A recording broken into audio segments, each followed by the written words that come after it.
Doing all right. Opening week every year is a fun one, but given the change in kind of how things are shaping up, is it more fun this week? Are you looking forward to it more than past years? No, I think it's the same amount of excitement. You're in camp for so long, it feels like, and you're kind of grinding away, and to finally get into action, to finally game plan, is exciting. So, similar excitement.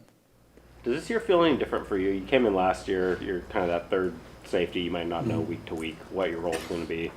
Now you're coming off a Pro Bowl season. You're one of the obvious starters. Like, does that feel any different for you?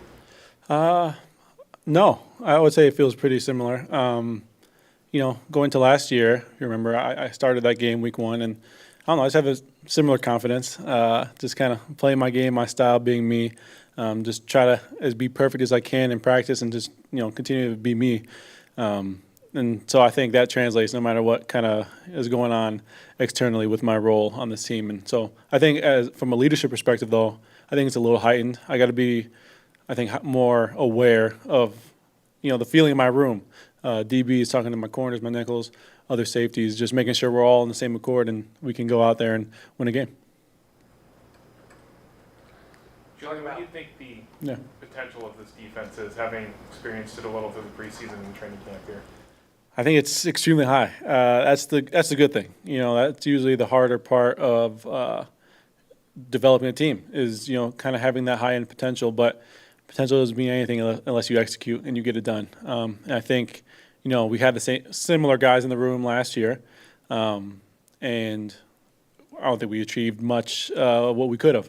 And so that potential, it's great that we can do it, but it takes week in and week out being locked in, just being sound, especially in the secondary, stopping the run all year. And so I think the sky's the limit, but we have to work to get there. What was the process? How long will it take to see that and to see everything actually play out the way this defense should look? I think it should be an ongoing thing. The best teams, best defenses each year, they build on each week. Say they see a look or something doesn't happen that goes their way.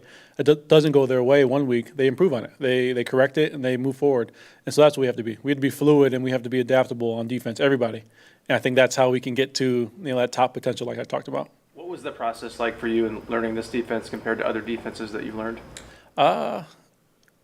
It was a good process because I think we have a lot of good coaches in there, a lot of sharp minds. I think everyone was pretty much bought in. New staff, of course, and we're just asking a lot of questions. And so for me, a lot of questions is kind of the standard. I try not to live in the gray. I try to keep it black and white. And so it's been a good process. I don't think it's been too different for me learning it. Just making sure I can understand, where Mike's coming from, where AD, where K. Scott, all my coaches, kind of their perspective on things. That's it, pretty much. Do you have a favorite moment or any interaction with Mike McDonald in the time he's been here so far? Oh, favorite moment or interaction? Okay, yeah, it was literally yesterday. It wasn't. Oh, there's a bunch, but yesterday, I forget who told me it, but we were in the D line was in a drill. And somebody said, basically, excuse my language, I'm going to hit your ass. And Mike apparently chirped up, we'll hit the rest of them too. And that's just such a corny joke that I think perfectly embodies kind of his charisma. I've never heard that before, weirdly, playing football for a while. And so, yeah, that was just I chuckled at that one. Going into this game, what's something about Denver's offense that stands out to you as a guy in the secondary, especially with a brand new quarterback who's really gotten a lot of praise and a lot of hype with his preseason play as a rookie? Just what's something about this Broncos offense that you're paying attention to? Yeah, I think just the weapons. Courtland Sutton's been doing it for a long time at a high level. They bring in Reynolds. They have Mims, who's just a speed, and I think he's probably the number 1 rated returner, I want to say, last year. I don't know, somebody needs to hold me to that, but he's just, speed, and they just have a lot of weapons outside. They have 3 running backs really that run hard. And then Bo Nix, I think he has been proving himself all college, his whole college career. Can run, obviously, makes quick decisions, has a good arm. And so we have to be on our stuff. I think that's the general theme of a week 1 in the NFL. Especially with new bodies, Bo not getting a ton of reps, obviously up until now. NFL. It's just you got to play within yourself. You got to play within your tools, your scheme, and then try to play it out as it goes. And then obviously as you go into the season, you can watch the previous games. And so that's what this game is. They have weapons, and we have to honor that and play within our scheme to defend them. Julian, we've heard a lot about Mike's quirkiness, but also we've heard about his ability to communicate and also his wanting to teach and kind of give knowledge to the players defense-wise. Can you talk about that? Yeah, I mean, he's so sharp, and he's comfortable, and I think he's vulnerable enough to express, and to really detail out his thoughts. I think, as clear cut and easy as it might seem for him sometimes, he takes the time to kind of dissect it and break down certain schemes, certain things that he's feeling or thinking. And, I mean, he's just so aware in terms of his play calling and how he's going to dial up a game, what he's thinking in certain situations. I think when you have coaches and coordinators who do that, it helps you. It helps you play fast because you understand what you have to defend.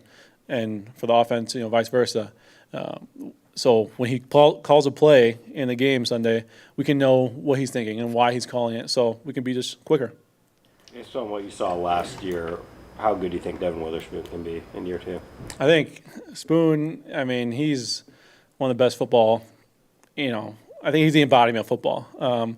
He plays violent. He plays aggressive.